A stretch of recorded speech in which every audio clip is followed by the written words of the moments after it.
There we go. Bob, do you want to go ahead and jump in and introduce yourself? Sure. Hello, everyone. This is Bob Cooey with National Marine Fisheries Service. I'm the North Coast Branch Chief. That's Sonoma, Marin, and Mendocino counties. Nice to see you all. And one other thing that I wanted to add, do you have any updates from your agency as it pertains to the biological opinion before we begin our presentations?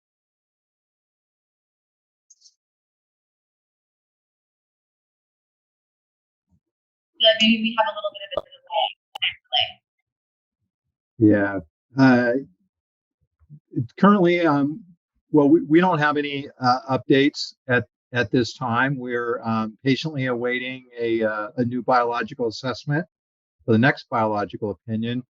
This current one expires September 24th of this year, and so we're here like you all to get an update on the progress on the current buyout. Great. And are there any other members of the PPFC that I cannot see on the Zoom screen that would like to go ahead and introduce themselves? Not seeing any yellow hands raised. And I forgot, do you have any updates you want to share from Mendocino? And James, do you have anything else that you want to share in terms of updates? No. Before we jump in? Great. Anything? I just want to see somebody who signed in as a fish holic. I don't know, but that mass respect for that. That's great. Thanks for being out here. Like Mendocino too, what is it, night? I just see water flowing in the river, and I hope that I don't get curtailed this year, so I also have a small vineyard and so obviously 3 years and the water after about water. Yeah, Linda, maybe we'll just mention also that Lake Sonoma at this point is higher than it's ever been at this time. Because, Corps of Engineers in conjunction with Sonoma Water, but others is holding back an additional like a deviation. So if anybody's been up to Lake Mendocino, or Lake Sonoma as well, what you're going to notice is that it's right up to the marina and over on Yorty Creek. It's not even really accessible up there. It's creating some recreation issues for some folks, but there's 18,000 acre feet of water that wasn't held before, and that's part of our project. That's called Forecast Informed Reservoir. It's basically just working with the Army Corps over the course of 10 years to make sure that they use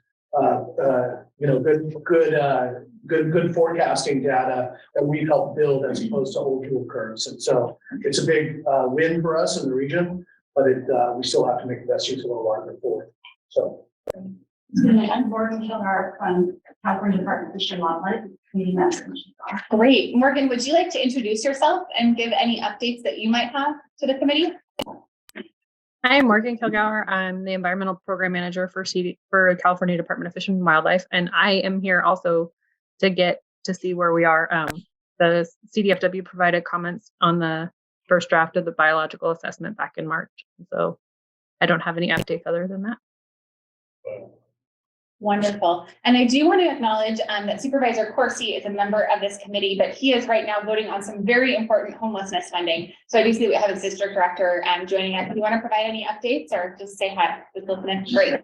Thanks for being here. Wonderful. And thank you for hosting it. So with that, we're going to go ahead into a series of presentations. We're going to be having updates on the biological assessment, estuary management project, and then the Dry Creek Habitat Enhancement project. And what I will ask is we're going to try to kind of go through these presentations one after another and then kind of save all of our questions and conversations to the end, just to be efficient with time. So with that, I'm going to go ahead and introduce someone that I have had the opportunity to work extensively with over the past 6.5 years, Jessica Martini-Lamb, who is our Sonoma Water Environmental Resources Manager, and really just guru of so many different projects, especially that impact Western Sonoma County. So thank you so much, and I look forward to the presentation. Thanks for the introduction. So as Linda said, I'm Jessica Martini-Lamb, one of the 2 environmental resources managers at Sonoma Water. And today I'd like to introduce Chris Spitzer, who's with Environmental Science Associates. Say hi, Chris. And Don Seymour, our Deputy Chief Engineer with our Resources Planning Group. So Chris is going to first provide an update, a status update on our next Russian River biological assessment. And then Don is going to introduce a new part of what we call the proposed action, a part of the biological assessment, that's related to time-limited or interim petitions and our water rights. So I will go ahead and let Chris get prepared. I just want to make one note. We're using this OWL camera for some of the folks that had to attend hybrid today. There's a tiny bit of a delay. So if they're answering a question, it might just take a minute for them to be heard back in the room. Thanks, Jessica. Yeah, my name is Chris Fitzer. I'm an aquatic ecologist with ESA, Environmental Science Associates. We've been supporting Sonoma Water and the Army Corps of Engineers on development of the biological assessment, which would serve purposes for the consultation for the upcoming BO. So I'm going to provide an update on where we are with the biological assessment development process. So as you're aware, operations in the watershed are being conducted pursuant to the 2008 NAMPS biological opinion, which included a reasonable and prudent alternative. And with that reasonable and prudent alternative, a number of actions that were laid out for Sonoma Water and the Army Corps of Engineers to implement. As Bob noted a little while ago, it's a 15-year BO, and the expiration is coming up later this fall of this year. We also have species that I'm going to touch on that are under the jurisdiction of CDFW under the California Endangered Species Act. And so for purposes of this past and kind of ongoing consultation, they developed what's called a consistency determination. What they're saying basically is they determined that their findings pursuant to the California Endangered Species Act were consistent with those findings in the biological opinion under the Federal Endangered Species Act. So the BA is being prepared for reinitiation of consultation under the Federal Endangered Species Act for 3 different species of salmonids, Central California coast steelhead, which is listed as threatened, Central California coast coho, which is listed as endangered, and California coastal chinook, which is listed as threatened. It also includes an analysis of the Bay Delta, San Francisco Bay Delta distinct population segment of longfin smelt. There have been detections of longfin smelt down in the estuary. This is an estuarine species. It doesn't use the entirety of the watershed. There have been some detections in the estuary, including one that occurred last year with some sampling efforts that were taking place by a separate party. And so we're including analysis of this species as well. It's proposed being listed as endangered by U.S. Fish and Wildlife Service currently. The BA will also evaluate effects on essential fish habitat as required by the Magnuson-Stevens Fisheries Conservation and Management Act. This is essential fish habitat to conserve marine protected species. And these are species that are protected under different fisheries management plans. And so there's 3 different plans that are relevant to the Russian River watershed and the estuary. It's the Pacific Salmon Fishery Management Plan, Coastal Pelagics, and Pacific Groundfish management plans. And so the BA is addressing essential fish habitat as well. And then lastly, the BA is serving as the basis for consulting with CDFW, analyzing different effects under the California Endangered Species Act and for marine protected areas. And so under CISA, coho salmon is listed as endangered. The other species of salmonids, steelhead and chinook salmon, are not listed under CISA, California Endangered Species Act. Longfin smelt is listed under CISA as threatened, so it's being included. And then there's an analysis of effects to marine protected areas, which include the estuary portions of the watershed. And so the biological assessment is organized under different project elements. And so this is kind of provides the organization for it. It includes reservoir operations, which include Coyote Valley Dam and Warm Springs Dam. And within that, the operations that are being characterized are the deviations to the water control manual with the flood-informed reservoir operations, those procedures that were just touched on, and then interim petitions, followed by a fish habitat flows and water rights project. The latter there, the fish habitat flows and water rights project, is still a bit under development. There's some uncertainties around Potter Valley that are still being fleshed out, so there's still some work to do there, but it is being included in the BA as well. There's the work that's been happening in Dry Creek. There's been a lot of progress to date, but there's still some additional projects that are in the planning and will be implemented in the future. So that's the habitat enhancements. It includes channel maintenance actions in Dry Creek, and those are specifically associated with maintenance of facilities associated with Warm Springs Dam operations. It also includes the Central Sonoma Watershed Project and associated flood control facilities operations. This is primarily around kind of the Santa Rosa, developed portions of Santa Rosa. There's a management component for the estuary. It also includes ongoing monitoring activities that occur in the watershed with salmonids. That's included in the Russian River main stem and Dry Creek. And then there's what's called interrelated and interdependent actions. These are actions that would not occur but for the federal actions that are taking place, which is primarily operations of the reservoirs and dams. And this includes Sonoma Water's water supply operations, including those that are occurring here at Mirabel and the Wohler facilities.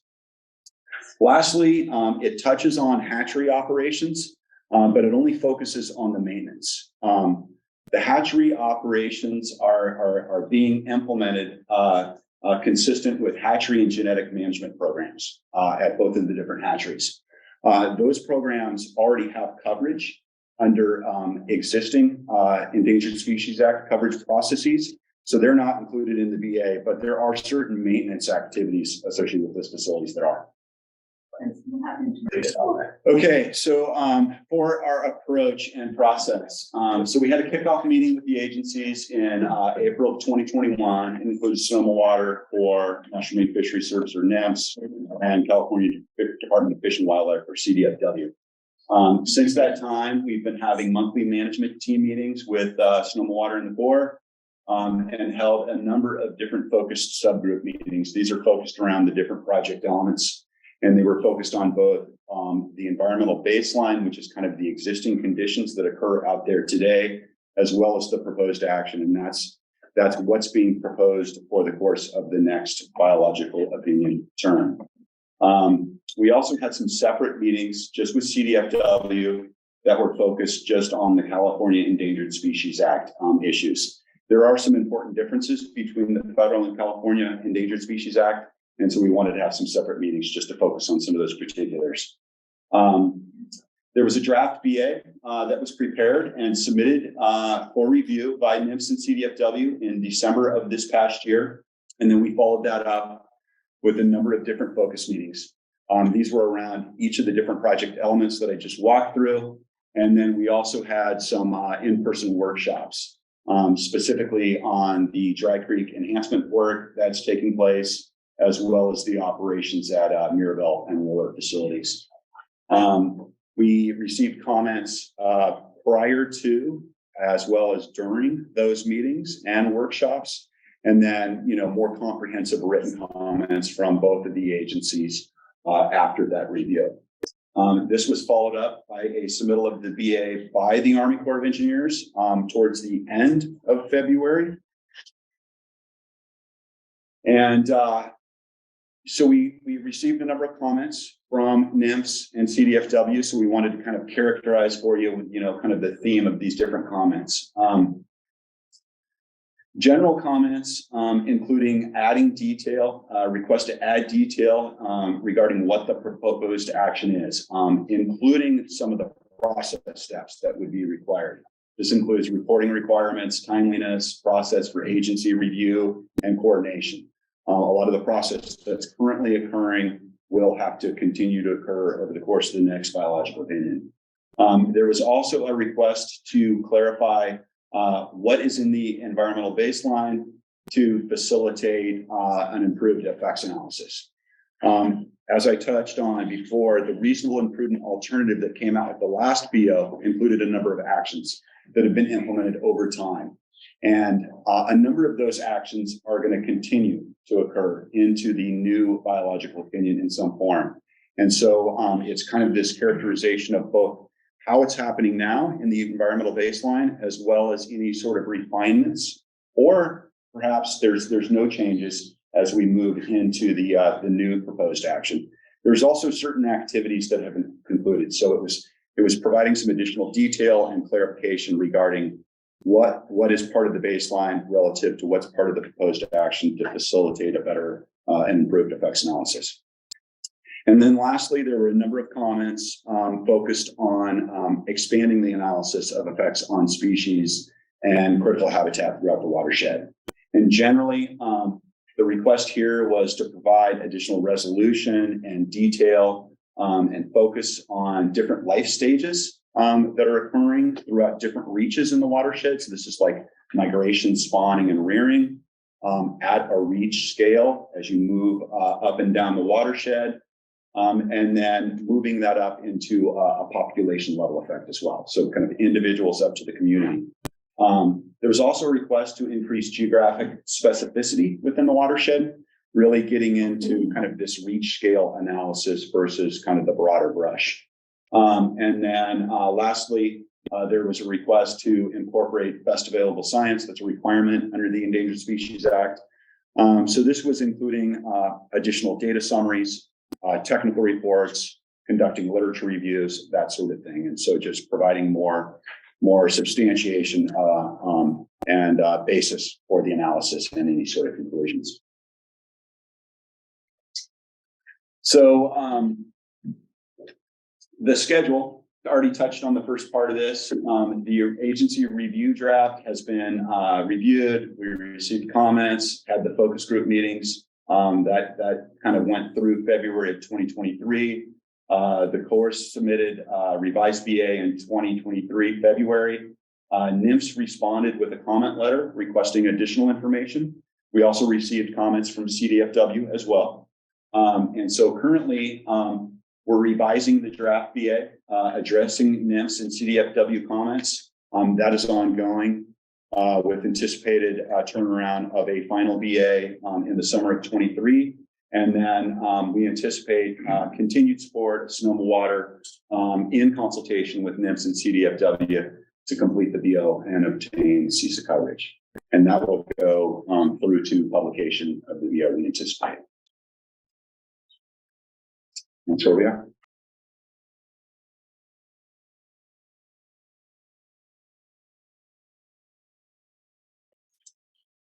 So good afternoon, everyone. I'm Don Seymour, Sonoma Water. So as both Chris and Jessica mentioned, one of the new actions that'll be analyzed in the biological assessment is Sonoma Water's intent to file what we're referring to as interim change petitions, not to be confused with the fish flow project. These petitions are to request that the hydrologic index that determines the water supply condition and consequently the minimum stream flow requirements for both the Russian River and Dry Creek be changed from, I believe what everybody's aware of, is cumulative inflow at Lake Healdsburg, which is in the Eel River and part of the Potter Valley project, to storage thresholds at Lake Mendocino. And we're using the term interim. That's not an official term by the State Water Resources Control Board, because there's actually only two types of petitions that they have available. Either a temporary change petition, which by its name is temporary. It has a maximum term of 180 days. I'm sure you're all aware we have filed numerous temporary change petitions, both for the biological opinion, but also to react to drought conditions in the Russian River watershed. And then they have change petitions, which are considered permanent. What we're proposing and why we refer to them as interim is we're going to have a term of up to 7 years when we apply for these petitions. And this change of using Lake Mendocino as the hydrologic index for determining the water supply condition for the Russian River watershed, it's also being proposed in the fish flow project. However, due to just really significant changes to what's going on and uncertainties with the project right now, what we can expect for transfers, imports of Eel River water through the project during the surrender process that PG&E is going through right now, and what those flows may be once the project is surrendered and decommissioned. There's just a lot of uncertainty, which makes it extremely challenging for Sonoma Water to evaluate the impacts of the fish flow project without knowing what those, having a better understanding of what those Eel River imports would be in the future. And so we do anticipate a delay in the fish flow project until we have a better understanding of how we're going to analyze Potter Valley project in the fish flow project. So what we would like to, the intent of these interim petitions is to be a bridge between what we're doing now, filing temporary to change petition after temporary to change petition, on something that's more transparent, more stable, and that would get us to the approval and implementation of the fish flow project. I just want to give some context on why it is so important for us to make this change. So this figure up above shows for different time periods. So for the blue line at the top, that shows average daily imports of Eel River water between 1922, when Scott Dam was completed, and 2006. And that's in cubic feet per second, but to put it into in like an average annual transfer, that represents about 150,000 acre feet per year that used to come through the project. And that was when the hydrologic index was put into Sonoma Water's water rights. It was in the mid-'80s when all this water was coming through, and Decision 1610 was issued. So it made sense when so much water was coming into the system. That represented nearly half the inflow into Lake Mendocino at the time. In 2000, then that red line shows the average daily inflows between 2006 and 2020. 2006 is very important because that's when PG&E's FERC operating license was amended. There was significant changes to the import of water, as you can see. And so that average daily transfer of our average annual transfer of 150,000 acre feet went down to that red line, which represents about 60,000 acre feet. And then we have that green line, which is lower. It's been what's going on since 2020. So the import between 2020 and 2022. And that actually represents about 40,000 acre feet. So just a significant shift in the water balance in the system. And I want to, even more importantly, I want to point out this lower figure. This is the rule curve for Lake Mendocino. This curve shows the space below that curve, the volume below that curve is the water conservation pool, what Sonoma water is allowed to store in the reservoir. As you can see, it's seasonal. Between November and March 1, it's 68,400 acre feet, and then it starts increasing by about 600 acre feet a day, and then in May 12th or so, it gets to a maximum of 111,000 acre feet. Spaced above that is the flood control pool that the Army Corps manages flood control operations. Water goes into the flood control pool. Up until recently would be very quickly released, but as Director Gore mentioned, we now have forecasting for reservoir operations going on at Lake Mendocino, and we have some flexibility, the Corps has some flexibility to hold some of that water back. But it's really important to see that March 1 date, when the guide curve has allowed us to collect more water into storage, you can see the significant drop in the transfer of Potter Valley project. So the lake has a lot, it's becoming much more challenging to fill the lake in the spring. And then also, there's a very significant drop in the import of water in the summertime, when a lot of that water would be bypassed through the reservoir, made available to senior water right holders downstream, and then what wasn't used could be used to help meet minimum stream flow requirements. Now with those lower imports through the project, a lot more reservoir storage needs to be released to meet those minimum stream flow requirements. So what may have made sense in the mid-'80s of if it's wet in the Eel River, it's going to be a lot of water in the Russian, is just no longer representative. And so what we want to do is shift, excuse me, we want to shift to using an index that's representative of our watershed and of our reservoir conditions. So this is not to replace the fish flow project. As I mentioned, this is going to be clearly defined as up to a 7-year term just to get us to the fish flow project. And the reason I say it's not to replace the fish flow project, there's a number of other changes we need to make, Sonoma Water needs to make to its water rights that this doesn't accomplish. We need to make flow changes that are improve habitat for rearing juveniles, jewel steelhead and salmon that are in the system in the summer. We need to add points of diversion to our water rights for agencies that divert under Sonoma Water's water rights. And we also need a time extension to put the 75,000 acre feet that's in our water rights to beneficial use. And so, I think that's it.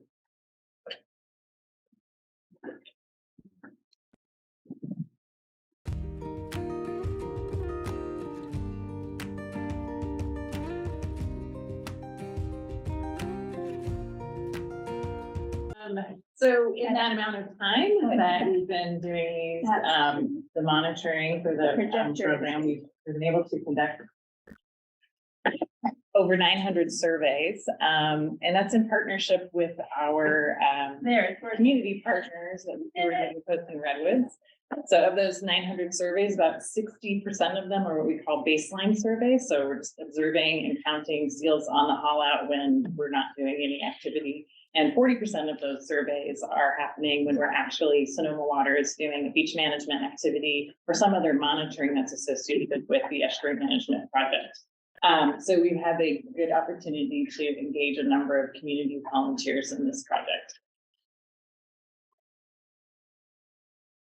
So I'm talking about Pinniped monitoring, but what I really mean is harbor seal monitoring. So harbor seals are pinnipeds or seals and sea lions that call the the beach at Jenner, the mouth of the Russian River, their home.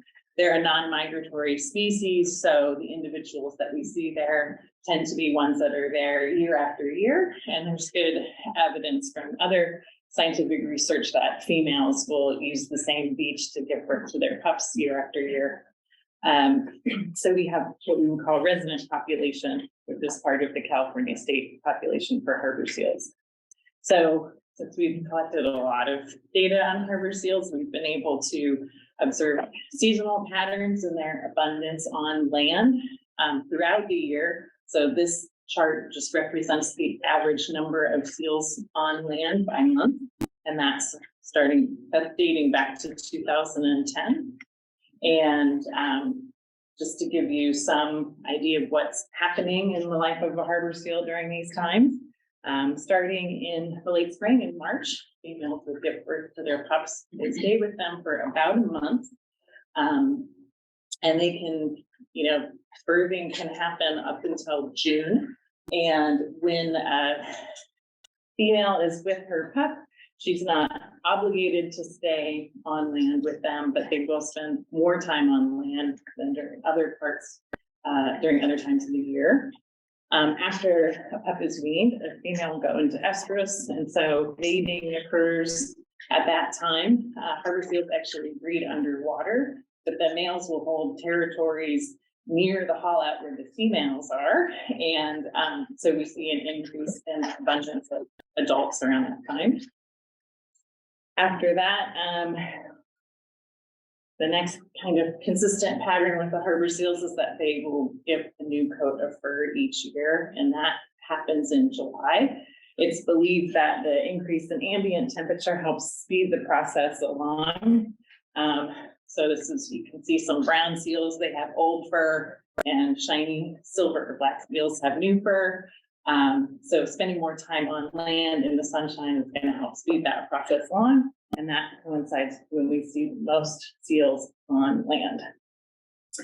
So after they've been busy taking care of all of that, we notice every year a very drastic decline in the number of harbor seals that are on land. And as you might imagine, after they've having to take care of pups and hold their territories, they're going to be a little hungry. So what's really happening during that time is they're spending more time at sea rather than on land. And that's just a representative of some of the fish and squid species that make up their diet. Harbor seals will forage in the nearshore environment out in the ocean. So I'm going to talk a little bit about the patterns we've seen in their abundance over time. So across years, this chart goes back to 2013, and it shows the single maximum daily count of harbor seals on land during our baseline surveys for this period. So you can see the peaks and valleys are representing that increase in seals during the summertime and the subsequent decrease in the numbers in the fall. So throughout this period, we have noticed that there are fewer seals on land than they are ashore in more recent years. So one other thing that we monitor during our counts is the presence of pups. So we count the number of pups each year. And that's a good way for us to determine how the seals are using the haul out. And this shows the bar height actually represents the maximum count of pups for a season by year, starting at 2010 until last year. So we see that the number of pups really hasn't changed much in recent years, even though we're seeing fewer seals hauled out on land. So it's still an important breeding area for them. Animals are still returning and giving birth to pups in the same numbers. So just to use the same graph where we have seal abundance on land over time, I'm going to talk about what we're doing with the Estuary management project in terms of our activities on the beach. So if we plot our presence on the beach for doing, could be monitoring surveys or beach management activities where we might be creating a pilot channel. Each X represents an event for a given month, and the axis for that is on the right-hand side of the screen. So this peak number is 9 events in 1 month.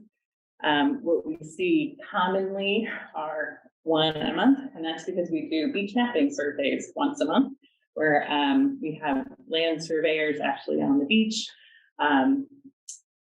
getting elevation and monitoring the shape and topography of the outlet channel each month. And the peak that we saw in the 2014 range was during the jetty study. So we actually had a lot more monitoring out on the beach during that time for part of that study. So if we were to kind of take away everything that's monitoring and only show the events where we have equipment on the beach, where we're constructing a pilot channel, that's what these X's represent. So it's just kind of overlaying how many events are happening each year versus the abundance of seals on land. Another thing that we observe with the seals during our baseline counts are if they're being disturbed by any activity on the beach. They do share the beach with other visitors. So Goat Rock State Beach is where the haul out is. And we find that the most common source of a disturbance for the seals are people on the beach. These orange circles represent the total number of seals disturbed for a given survey. So you can have more seals disturbed than you have your highest maximum count of seals, because the seal can be disturbed more than once recorded each time. So this is just showing the level of disturbance that we've observed over time. The second highest source of disturbance are people in kayaks. That's the same, so the circle represents people in kayaks. Time. Anybody want to guess what the third most common source of disturbances for harbor seals on the beach? Dog. Let's see. Birds. Birds are the third most common source of disturbance for seals on the beach. They share their resting area with brown pelicans, gulls, cormorants, Canada geese. So dogs are on there, but they actually occur very infrequently. There's like 4 circles that represent dog disturbances there, including other sources could be aircraft, boats. Debris floating on the water is also a not too uncommon source of disturbance for seals on the beach. So kind of put it in perspective there. So we're continuing this monitoring. Like I said, we've been doing this for about 14 years. So we have a lot of data on harbor seals at the general haul out there. And this monitoring has allowed us to really focus our efforts currently and going forward. So we're doing baseline monitoring now during the most important times of year for them. So starting in the spring and ending at the beginning of fall. We do still engage volunteers from the community that they show an interest, and they can become members of the Pinniped monitoring team through stewards of the Coast and Redwoods. And we will continue to monitor the haul out and any disturbances that might be associated with our own beach management activities and monitoring program. You monitor how many fish they eat? We don't monitor their diet. I know I wouldn't either. Not important. Screen, that'd be great. Can you all hear me in the room there? Yes. Yeah. Very good. Thanks, Jessica. So I'm David Manning, the other environmental resources manager at Sonoma Water. Apologies that I can't be there in person. I'll make my remarks brief because I know the hybrid format is a little challenging. I just want to thank everybody for shepherding that along. It's working. We can hear and see things. So thank you for accommodating those of us that are out here in Zoom land. As I think a lot of people who have heard about this project in the past probably appreciate, it's a giant collaboration. I just want to, before we jump in and see some examples of the projects, thank the Army Corps of Engineers and their team. Without this project and their participation, we wouldn't be able to successfully meet the obligations in the biological opinion. NIMS, Bob, you and your team have been very engaged. You were out on the creek recently with your staff, and Morgan, thank you as well for your team's work on this project and all the planning, all the permitting and the management of the effort. And of course, our landowners in Dry Creek, of which there are literally dozens, more than 40 participants in this project thus far. And there's no way we could meet our objectives without the incredible cooperation of those landowners. And then, of course, it's a big Sonoma Water team. You have some of those principal members of that team either on the phone or in person with you today. On the engineering side, I see Greg Gensch listed there. He's our engineering project manager for right-of-way, so getting those permissions for property owners.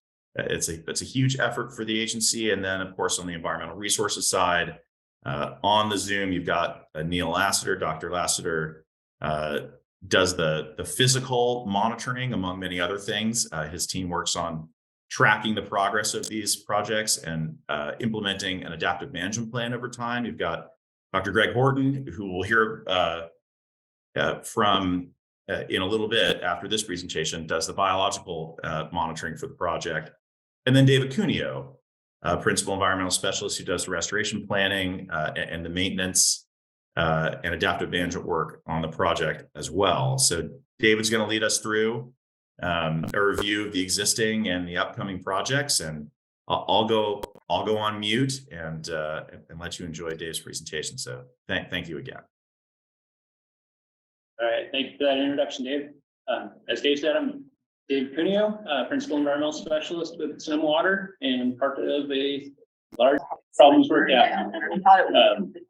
So for those of you that don't know about the Dry Creek Habitat Enhancement Project, it's one of the required elements of the Russian River Biological Opinion. And the primary goal of these the Dry Creek projects is to create habitat along Dry Creek to allow for better rearing habitat for juvenile steelhead and coho salmon that are in Dry Creek, and primarily to protect them from the flows that come out of Lake Sonoma and are running down Dry Creek. We're trying to create a refuge habitat there that allows those fish to thrive, but also allows us to move our water through from a water supply perspective. So this overview map here, really what I want to show in this map, there's a lot going on here, but everything that's in sort of this beige color are sites that have been constructed already. And as Dave mentioned, it's been a large team working on this. The original planning of it started soon after the biological opinion was issued in 2008.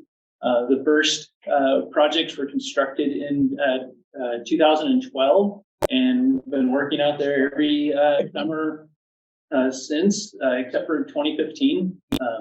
So all these areas that are in beige are the ones I said have been constructed already. The dates are when they've been constructed. And the color differentiations in here are the blue colors are ones that the Sonoma Water took the lead on the construction of these sites, and ones in red are the ones that the Army Corps of Engineers took the lead on construction. The areas in light blue, here, and down here are areas that are under construction or scheduled to start construction this year. And then farther down in the lower end, there's darker blue. That is areas that are sort of still being worked on and from a right-of-way perspective and design perspective.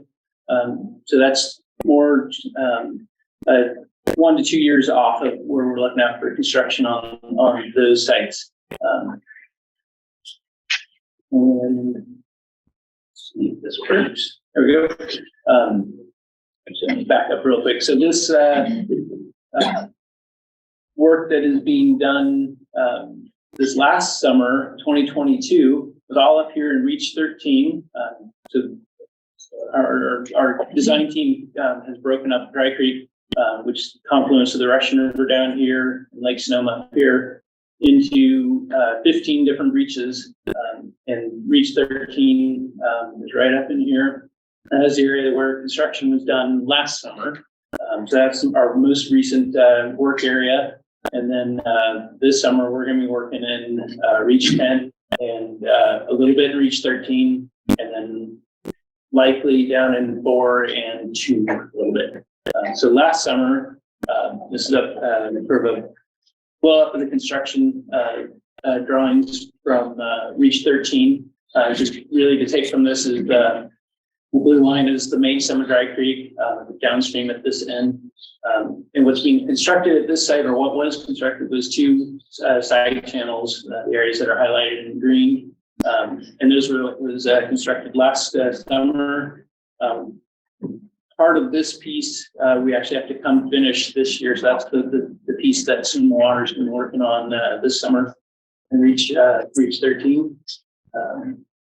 I just wanted to show a couple of pictures from construction. This is one of the inlet sort of apex log jam structures at the inlet to this side channel. So the main stem of Dry Creek is out over this way, and right now for construction, it's isolated from the creek by sheet pile, and then a large wood engineered log jam at that inlet structure, whereas once it's completed, flow would be coming in past the structure here. This is one of the sites that are up there that during construction, but nearly complete.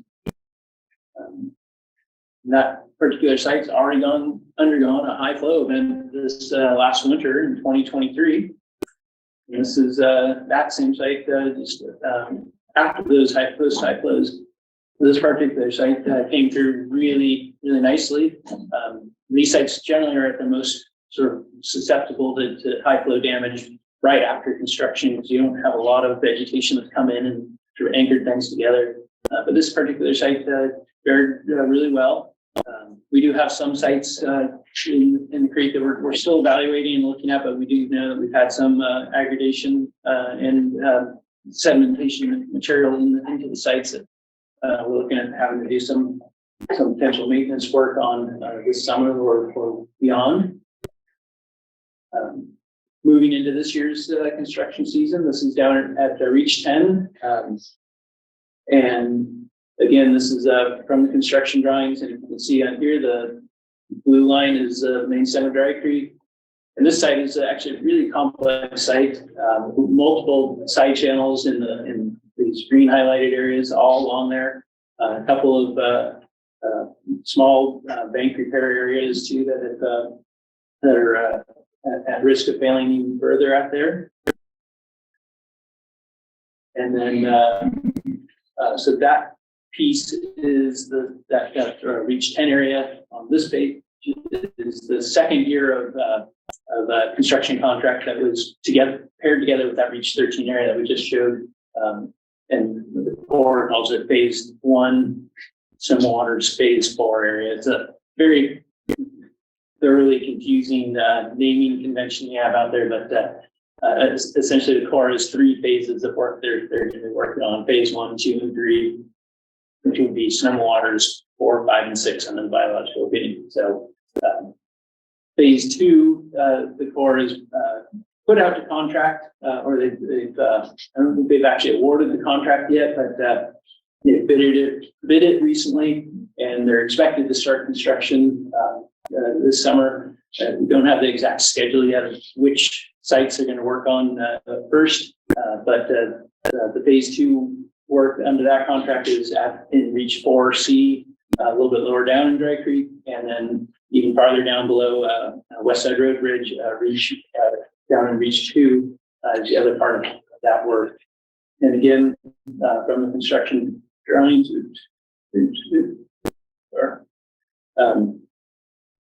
Main 7 Dry Creek in blue here, and this particular site is just this green highlighted area right here in the center. Again, that's another side channel adjacent to the flow tree. And then phase 2 area, this one's kind of hard to see, but Main 7 Dry Creek, and then down here there's a series of 3 side channels down there. It's just the scale of that drawing. It makes it look small, but these are actually fairly large sites. And then just finishing up with the overview site here, just to look at where we're at again. Again, mentioning beyond construction of all the areas in light blue this summer. So the phase 2 ones down Reach 4 and Reach 2. That's likely going to be a 2-year construction work, so this year as well as next, and then beyond next year and probably the year after that for the lower area, which would be the phase 3 part of the Corps contract.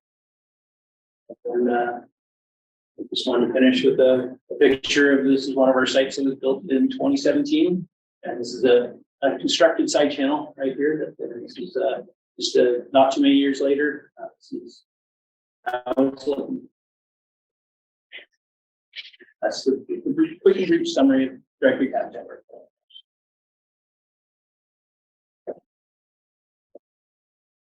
It's just a comment as someone who's looked at it and seen it on the ground. It's pretty impressive what everybody did, and that kind of work isn't easy. But when we look at not only the benefits of fish but also water quality, it's really worth doing.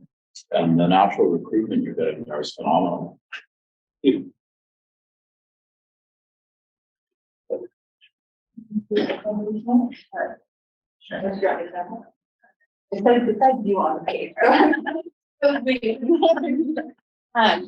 you so much for that presentation. So up next is our coho smolt survival study. So we're going to be hearing from Sonoma Water Senior Environmental Specialist Justin Smith and Sonoma Water Environmental Specialist Eric Dermott. And then that is, I believe, our last presentation, unless anything has been added since the run of show, and then we'll open it up to questions.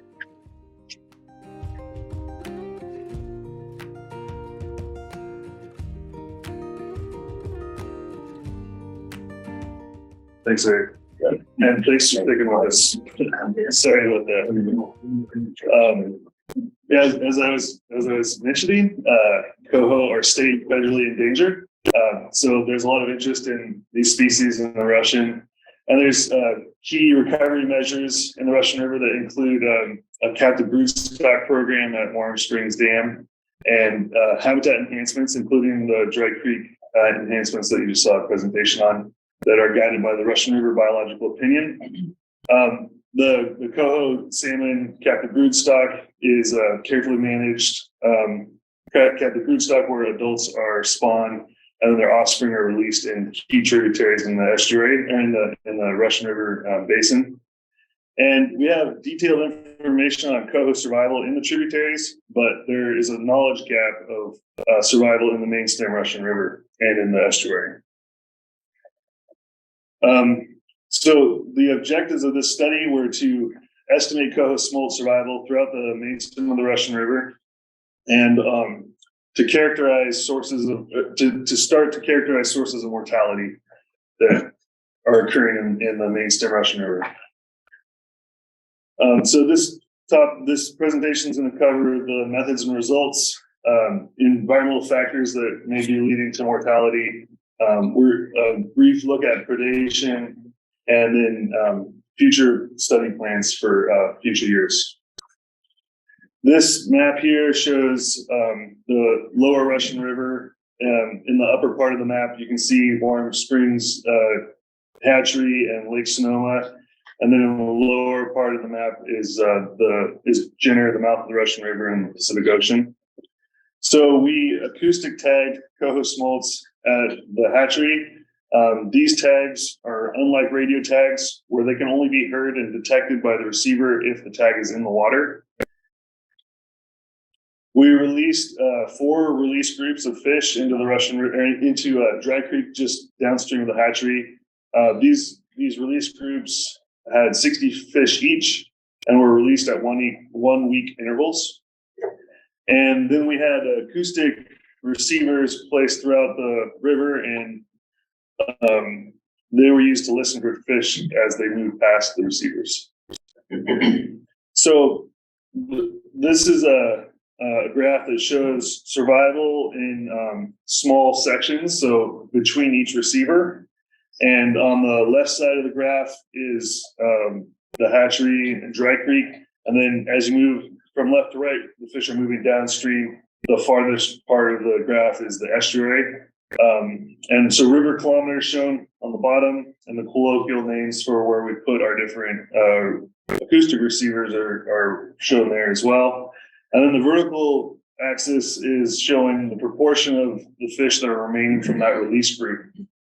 So our first release group in mid-April, fish were detected at Lambert Bridge and at the mouth of Dry Creek, and we had almost 100% survival for that section of the river. And then as fish entered the main stem Russian River, there was some mortality that occurred there, fairly high survival. The mortality there was another mortality event near the dam, and then fairly high survival. So that was for this first release group. The second release group showed a very similar pattern. The third release group has higher mortality occurring in the main stem Russian River section. And then the fourth release group has very high mortality and lower survival towards at the mouth of the river. So we can look at survival from very short periods of the river in between each of these receivers. And we can also look at it is we can group receivers together and look at survival in Dry Creek, the Russian River, and the estuary. And here you can see that we have high survival in Dry Creek and the estuary, and lower survival in the main stem Russian River. And we can also look at survival from the hatchery where they're released to the mouth of the river and compare them between release groups, between dates that they were released. So here you can see that we have the highest survival in our first release group that was released in mid-April, and then survival was lower for each release group afterwards. And so we looked at environmental factors that might be causing this. We looked at turbidity, temperature, and flow. And the strongest relationship was in flow. And this study occurred in 2022 when flow was fairly low. So this graph is showing survival that I showed earlier for each release group over time. And then in the graph to the left, it's a little bit longer time scale, but each release group is shown and color coded with the graph to the right. So the first green bar, that's the April 19th release group, and it's shaded for 1 week. So the week following when those fish were released. And this gray line that's placed on top of that graph is the average historic flows from 1985 to 2022. So you can kind of see what typical flow is like in the Russian that time of year. And in the year that we did this study, it was a drought year, a very dry year, and flow is much lower than is typically seen that time of year. Even the earliest release group that was released in April had lower flow than was on average, and the later release groups had much lower flow than typically is seen that time of year. And then this plot is showing the relationship between flow and survival, but this is based on very limited data.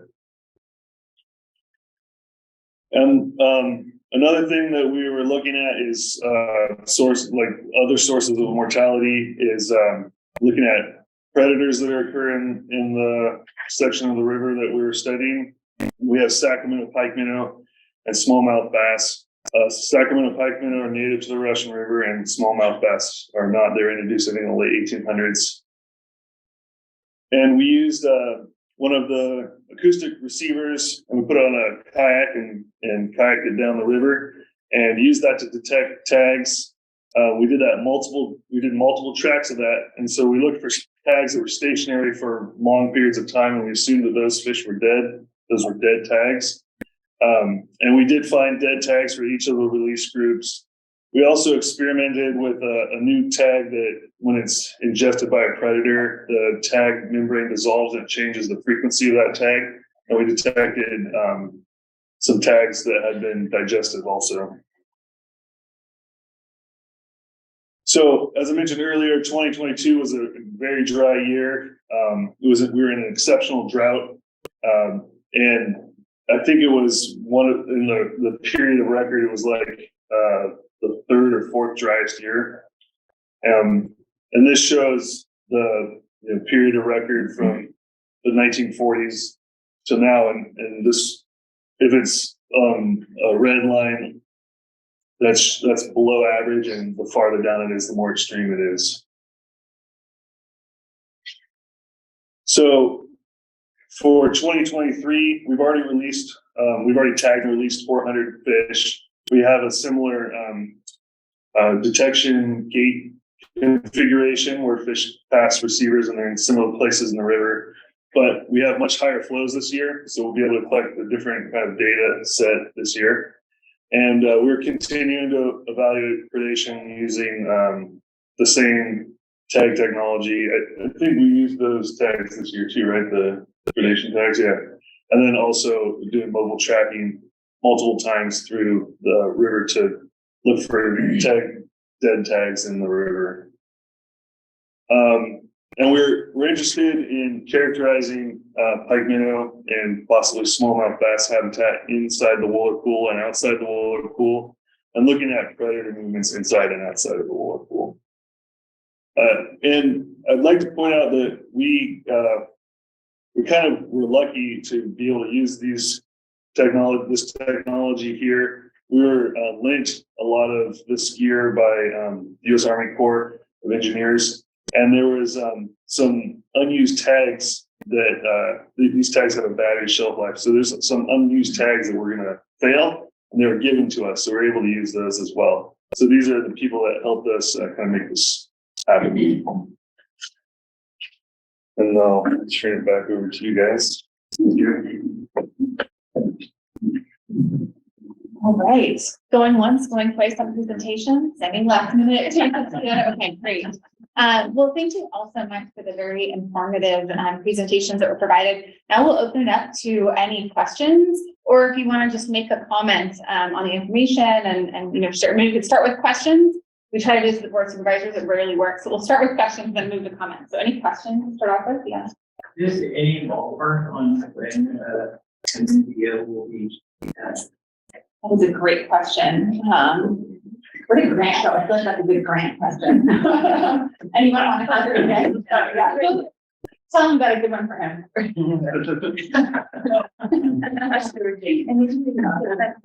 Yeah. Oh, yeah. So the owl can hear. The question was, do we have any idea when the next BO might actually materialize?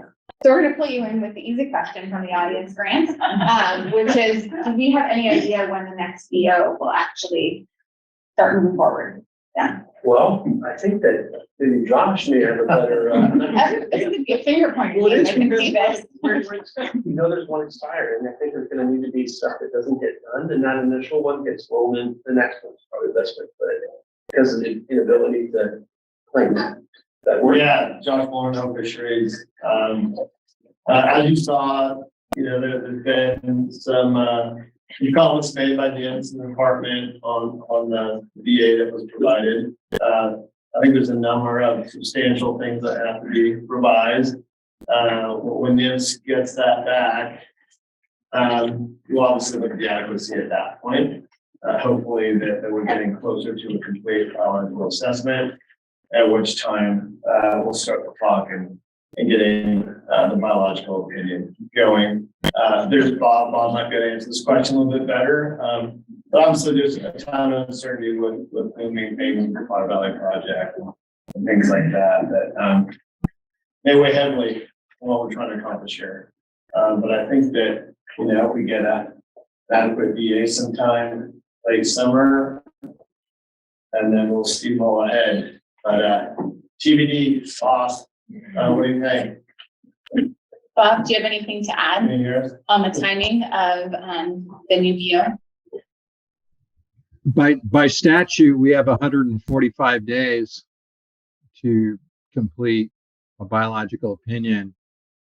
But realizing that this is liable to be a very complex document, and the last biological opinion took many years to complete in advance of issuing coverage to Sonoma. So we're definitely I'm anxious about the time frame and need to get this to us as soon as possible. Great. And that clock starts when we get a sufficient biological assessment. That's big term. A lot of good folks will That's great. Great. Other questions? This may be a dumb question to those who've been tuned into it, but is there, with the rising demand for electricity, is there any consideration of continuing Otter Valley? Who wants to walk into that one? I'm looking at you, Grant. Well, I think this is really a matter of the FERC process of the PG&E facility, and they're regulated by the Energy Regulatory Commission. We that are looking at that and have been looking at it closely aren't planning at this point to be able to see a pathway where you could maintain the current infrastructure to produce energy. I'm not ruling it out completely, but it does take you into the FERC process when the majority of the folks that are looking at this are just trying to get it out of the FERC process into a place that you can actually produce a path forward. And if you have energy production as part of that, it keeps you in this FERC process. So PG is absolutely against doing that, even though they're an energy provider. They just don't make enough off of this any longer. At least that's what they're saying, to make it profitable. So but we have a soft spot in our heart with Sonoma Clean Power. We do all the education programs. Clean green energy is a wonderful resource, but it would really, at this stage, complicate our ability to come up with a process and get us out of the process. So that's kind of where we're at.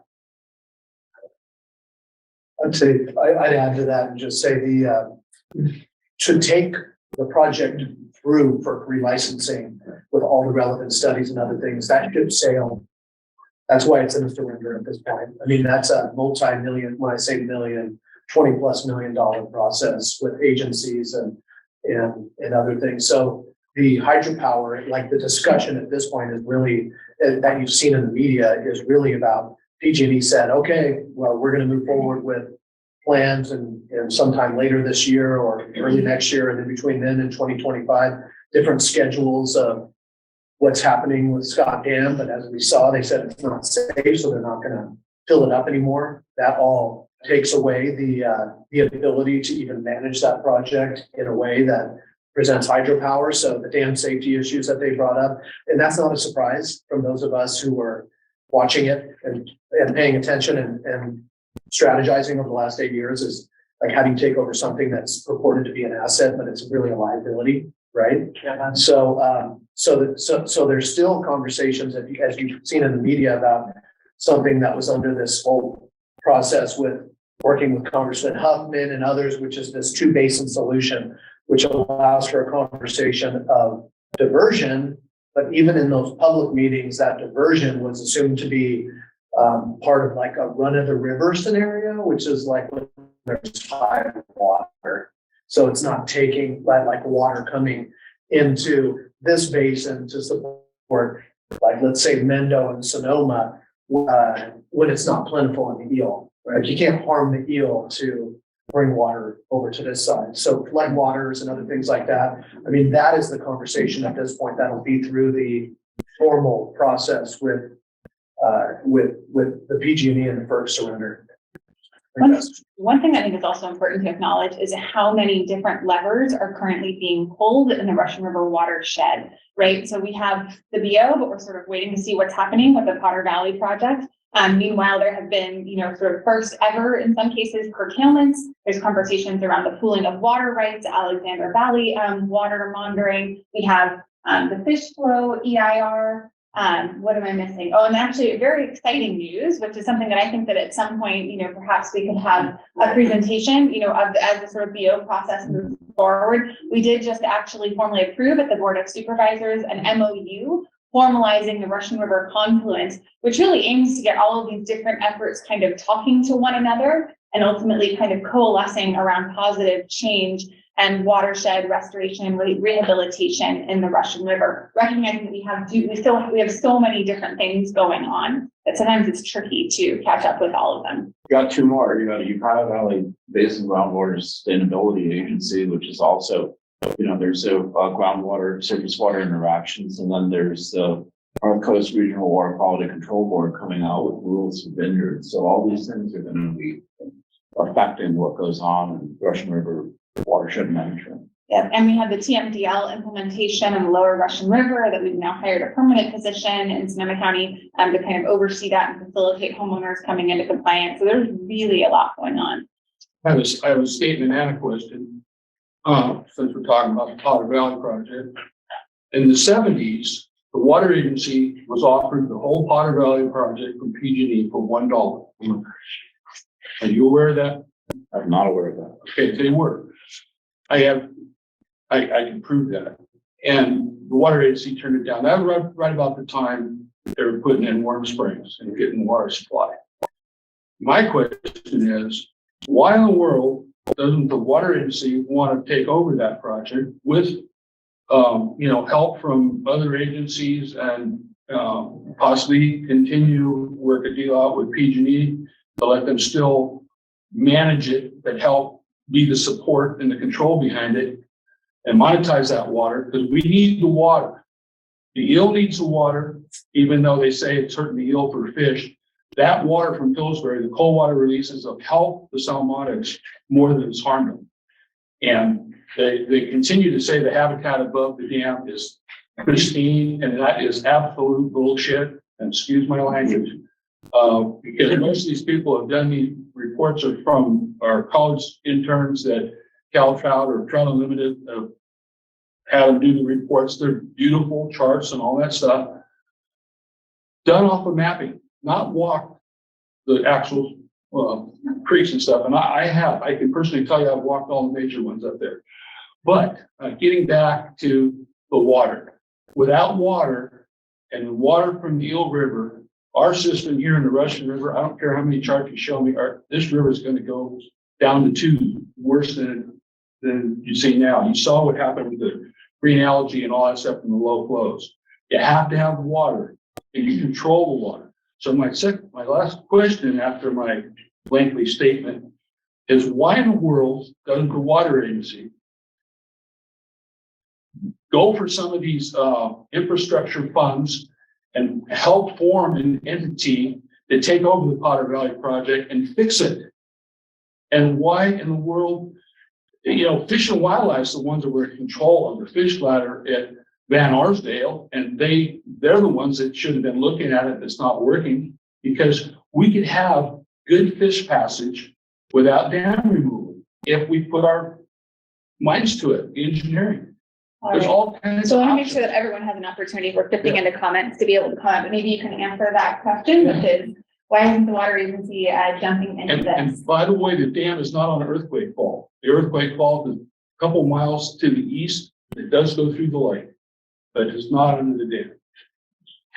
First of all, very interested in the miles we've walked on tributaries above the dam to get a handle on that. That's a very important part of the equation, but regardless, PG&E owns that facility, and it's their calculation about the process. They could have gone relicensing, and someone stepped forward to do that. In our estimation, we didn't have the ability to go alone and do something like that. We've got our wonderful colleagues in Mendocino, which is, if we're going to do anything in this region, it's probably going to be with them on this issue. So, process of the surrender process is long. It's what PG&E has chosen to do, and we are doing our best to maintain a diversion in a safe manner that will allow the yield to get what they need, and we'll be able to get the minimum amount that we can do. I assure you that our bosses here in the Sonoma board are working diligently to do just that. So we just can't do it alone, and the way we're going to do this is with partnerships. And there was a meeting of the partners just last. The partners meet, we meet regularly. The Russian River Forum. Right, that's what. The Russian River Forum just this week, yeah. Very broad coalition of interests that will be raising and listening to that type of an approach. So, Yeah, so the conversation is ongoing, and I think that everyone is aware of how critical this resource is. So there's no easy solutions, but we're muddling through it. Other questions or comments? Yeah. Josh Wohler, no fishery, that I have to run, but I just want to comment on the habitat assessments that have been done above Scott Dam. There's been a number of published peer-reviewed studies by our science center. These are paid PhD scientists. Definitely participated in graduate students from Humboldt State that have been, they have graduate advisors that track progress of what they're doing, hiking those tributaries. I personally have hiked a lot of those tributaries. I've been helicopter flights. So it's very well known that the value of the habitat is there. There's a really important fish passage document that came out of Upton's two-phase solution ad hoc. I think folks should really read that. That process was done by 7 or 8 different technical experts ranging from geomorphology, fish biology, engineering, from various different entities. So these are really important documents that understand kind of the foundation that we're looking for. Other questions or comments? Going once, going twice. I think that is it. Thank you all so much.